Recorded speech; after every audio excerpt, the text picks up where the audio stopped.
5 erreurs lorsqu'on veut perdre du poids, lorsqu'on veut changer physiquement. On fait 5 erreurs et ça, c'est 5 erreurs qui sont universelles. Beaucoup de personnes le font et forcément, ça entraîne, forcément, ça ralentit leur perte de poids, forcément, ça ralentit leur transformation physique. Et c'est souvent des personnes qui manquent de temps qui font ça. C'est souvent des personnes qui n'ont pas beaucoup de temps pour perdre du poids, qui n'ont pas beaucoup de temps dans leur journée et qui veulent accélérer le processus. Donc forcément, elles se mêlent un peu les pinceaux et elles font plusieurs erreurs suite à ça. Donc peut-être qu'aujourd'hui vous êtes dans cette situation, vous avez déjà essayé plein de fois de perdre du poids, ça a marché un certain temps, puis vous avez repris, ça a marché, puis vous avez repris. Et puis il faut dire forcément que vous n'avez pas tout le temps, parce que peut-être que vous êtes père ou mère de famille, peut-être que vous avez un travail qui vous prend beaucoup de temps dans la journée, et que perdre du poids ça vous intéresse réellement, mais vous n'avez pas forcément toutes les... vous n'avez pas forcément toutes les cartes en main, c'est-à-dire que vous n'avez pas un mode de vie qui est optimisé pour la perte de poids. Donc aujourd'hui je vais vous montrer 5 erreurs. 5 erreurs que je vois souvent en fait dans la perte de poids et comment vous allez devoir agir par rapport à ça. Donc la première erreur, je l'ai mentionné rapidement, c'est la précipitation. C'est vouloir perdre trop vite. C'est-à-dire qu'avant tout, avant de faire un diagnostic de votre corps, de votre état des lieux, c'est-à-dire que vous allez directement vouloir perdre du poids. C'est comme si vous vouliez jouer un match de foot à 11 contre 11, mais à la 30e minute du match, vous vous rendez compte qu'il vous manque 3 joueurs sur le terrain. Vous partez déjà avec un handicap en fait. Donc le but c'est de faire un état des lieux, c'est de savoir où vous en êtes actuellement, c'est de savoir est-ce que vous avez fait des régimes par le passé, combien de calories vous consommez au quotidien. Et suite à ça, seulement de prendre les actions nécessaires. Le but c'est pas d'aller super vite et de réduire toutes ces calories, de faire plein de sport et de perdre du poids. Parce que je vous le garantis, ça c'est voué à l'échec tôt ou tard. La deuxième erreur en fait, c'est de ne pas connaître son métabolisme.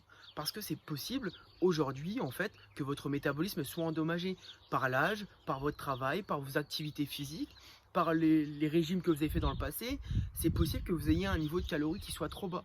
Et suite à ça, pour entamer une perte de poids, il ne faut pas directement prendre des décisions de restriction encore une nouvelle fois. Il faut changer, il faut adapter, il faut augmenter ses calories. Et ça, il faut le connaître, il faut le savoir. Faites un état des lieux, mais connaissez aussi votre métabolisme. Comment est-il actuellement?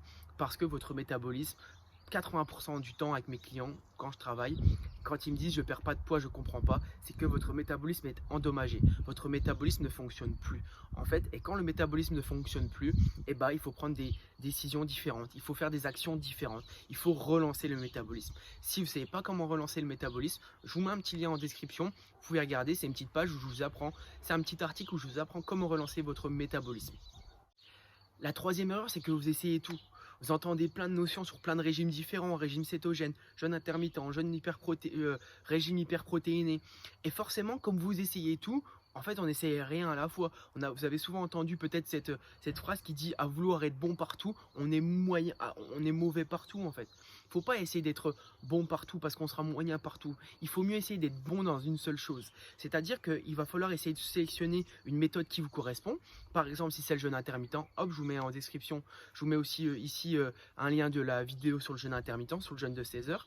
Essayez d'être bon dans une seule voie et de progresser dans cette voie. C'est pas la peine de faire 10 choses en même temps, d'essayer tout, de se renseigner sur tout.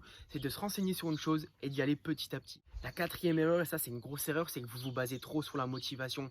1er janvier, je prends les bonnes résolutions, je décide de perdre du poids. 2 février, vous arrêtez de poursuivre votre quête de perte de poids. Pourquoi? Parce que la motivation, c'est un sentiment. La motivation, c'est quelque chose qui est éphémère. C'est comme rire, c'est comme pleurer. C'est quelque chose qui dure un moment. Ça ne dure pas toute une vie, ça ne dure pas toute l'année. Ça va durer une semaine, ça va durer après avoir regardé une vidéo, ça va durer après avoir lu un livre, après avoir rencontré quelqu'un qui a perdu beaucoup de poids. Ça, c'est de la motivation. Les habitudes, c'est différent. Les habitudes, c'est quelque chose qui s'ancre sur le long terme. Sur le long terme.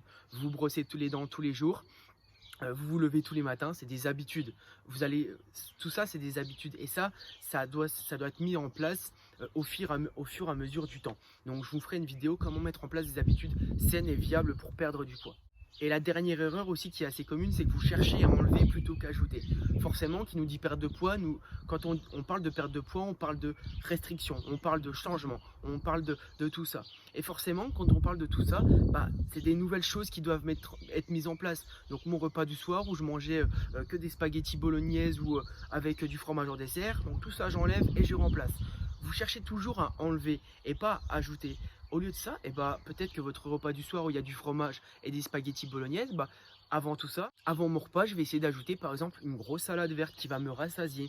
Je vais essayer d'ajouter des petites choses comme ça au quotidien au lieu de chercher à enlever. Avant mon repas du soir, je vais marcher 10 minutes dans ma ville, je vais marcher 10 minutes autour de chez moi parce que ça va me faire dépenser des calories en plus. Pensez autrement, cherchez autrement et vous éviterez ces 5 erreurs qui sont communes. Je vous invite à refaire la vidéo si vous voulez, à regarder toutes les erreurs que j'ai mentionnées. Si ça vous a plu, je vous mets en description plusieurs liens. Le premier lien, en fait, c'est pour recevoir un petit guide d'une dizaine de pages sur comment gérer ses craquages, comment ne plus grignoter. Je vous montre tout ça, c'est un petit guide qui est gratuit et en plus de ça, vous recevrez plusieurs vidéos qui vous apprend à perdre du poids. Donc si tout ça, ça vous intéresse, tous les liens sont en description. Je vous souhaite une bonne journée, bonne soirée ou bonne matinée. C'était Guillaume de Musculation Vitale. À bientôt.